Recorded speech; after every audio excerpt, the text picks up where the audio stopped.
రాజమండ్రిలో చోటు చేసుకున్న కల్తీ పాలు విషాదానికి సంబంధించి సంచలన విషయాలు వెలుగులోకి వస్తున్నాయి. పాలలో ఇథిలీన్ గ్లైకాల్ కలవడమేనని అధికారుల దర్యాప్తులో తేలినట్లు తెలుస్తోంది. ఈ ఘటనలో ఇప్పటివరకు 4 మృతి చెందగా 8 మంది తీవ్ర కిడ్నీ సమస్యలతో ఆసుపత్రుల్లో చికిత్స పొందుతున్నారు.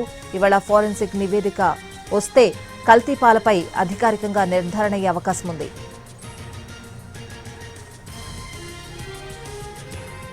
తూర్పుగోదావరి జిల్లా కోరుకొండ మండలం నరసాపురానికి చెందిన గణేష్ అనధికారికంగా నిర్వహిస్తున్న వరలక్ష్మి డైరీలో పాలు కల్తీ జరిగినట్లు అధికారులు గుర్తించారు.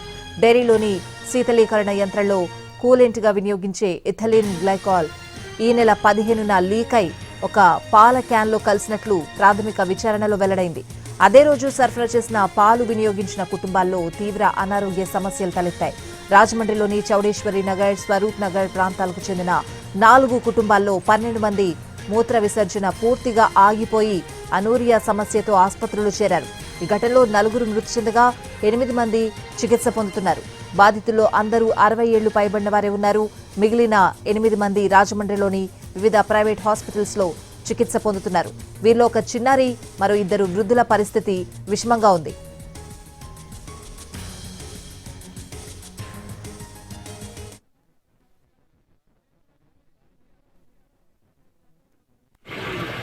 రాజమండ్రి కాళాశ్రీ ప్రాంతంలో జరిగిన పాల గురించి అనారోగ్యము జరిగిన విషయంలో దర్యాప్తు ముమ్మరంగా జరుగుతూ ఉంది.